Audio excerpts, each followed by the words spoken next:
근로시간 단축은 세계적인 추세지만 기업 입장에서는 인건비 부담이 걱정이고 근로자들은 임금이 줄어들어 고민입니다.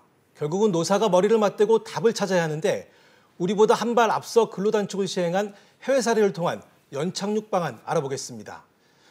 대안은 지금 국내 기업들이 시도하고 있는 다양한 근무 형태를 현실에 맞게 어떻게 정착시킬 것인가의 문제입니다. 우리보다 한 발 먼저 이 제도를 시행한 외국은 이 문제를 어떻게 풀었을까요? 준비된 영상 보시죠. 주당 35시간제를 채택하고 있는 프랑스.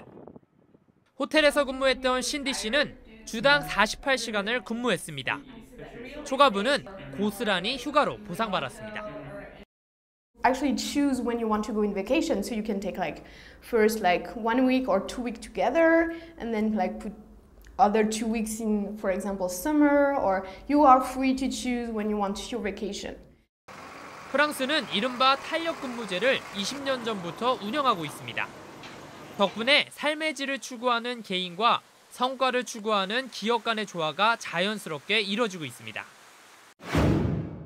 이번엔 최장 40시간 근로제를 운영하고 있는 독일입니다.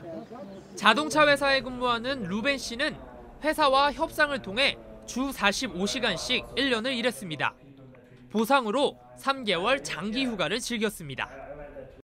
3-month period where you're not allowed to go on vacation, but I had this really nice boss who was just like, okay, let's make a deal. That's how it ended up. So it was of course a very good feeling, and I was after that very motivated to work. 독일은 근로시간 저축 제도를 운영하고 있습니다. 하루 법정 근로시간은 8시간. 10시간 일했다면 2시간은 적립했다가 필요할 때 휴가로 활용할 수 있습니다. 프랑스, 독일 두 나라는 법으로 엄격하게 근로시간을 규정하고 있습니다. 하지만 유연한 보완책을 제도화한 덕분에 근로자도 기업도 상생하고 있습니다. 유럽의 어떤 법 제도를 보면은 법은 가장 최소한의 규제. 실제로 결정은 노사가 업무의 특성이라든가 그 해당 업종의 상황을 고려해서 자율적으로 결정할 수 있도록 열어둔 그 점이 상당히 눈에 띄고 있습니다. 한 여론조사 결과 우리 국민 10명 중 6명은 이번 근로시간 단축 제도가 잘된 일이다라고 답했습니다. 우리 사회가 일과 삶의 균형을 원하는 겁니다. 물론 이 제도를 앞두고 부작용도 있을 겁니다. 앞서 보신 유럽 사례처럼 근로시간 단축 제도가 우리 사회에 잘 정착되기 위해서는 제도적 정비도 필요해 보입니다. 자, 신 기자. 결국은 노사가 머리를 맞대고 조금씩 양보를 해서 합의를 이끌어내는 것이 가장 우선돼야겠죠?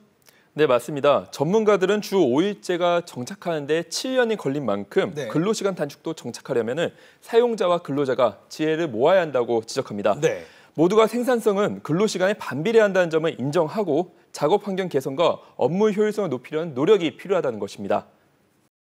사용자의 입장에서는 근로시간 단축을 계기로 설비 개선이나 작업 방식을 효율화하는 그런 노력을 기울이는 것이 필요하다고 봅니다. 노동자 입장에서는 노동시간이 길면 길수록 사실 일을 느려서 하는 경향이 있었는데, 그 노동 강도 강화가 또 생산성 향상으로 이어지는 일정한 비율만큼은 받아들이는 것이 필요하다 이렇게 봅니다. 그런데 워라밸도 좋지만 월급 봉투가 얇아지는 근로자들은 불만일 수밖에 없습니다. 당장 7월부터 근로시간이 단축되는 기업들 중에서 특히 자동차 업체 생산 현장 분위기는 좀 어떻습니까? 네, 완성차 업체 생산지 근로자들은 야근이나 특근 수당이 임금의 많은 부분을 차지하는 것이 현실입니다. 그래서 근로시간이 줄어들면 임금도 영향을 받게 되는 게 맞는데요. 그런데 현대차 사례를 보면 현대차는 원래 주야 막교대였습니다. 그런데 2013년부터 주간 연소 2교대로 바꿨는데요. 연간 노동시간이 260시간 이상 줄어들었지만 오히려 생산성은 향상됐습니다.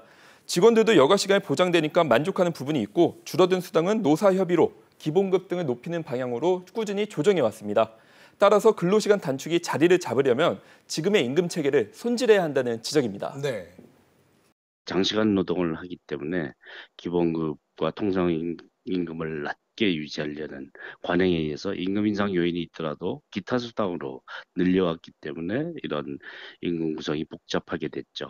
이번에 근로시간 단축의 추세와 맞춰서 기본급을 인상을 해야지 시간 단축으로 인한 임금 손실을 보전하는 데도 바람직한 결과를 가져올 수 있습니다. 그 노사 합의가 결실을 이룬 거네요. 네, 맞습니다. 네. 그런데 이렇게 만약에 합의를 이루지 못할 경우에 정부 차원의 지원책이 필요하지 않을까요?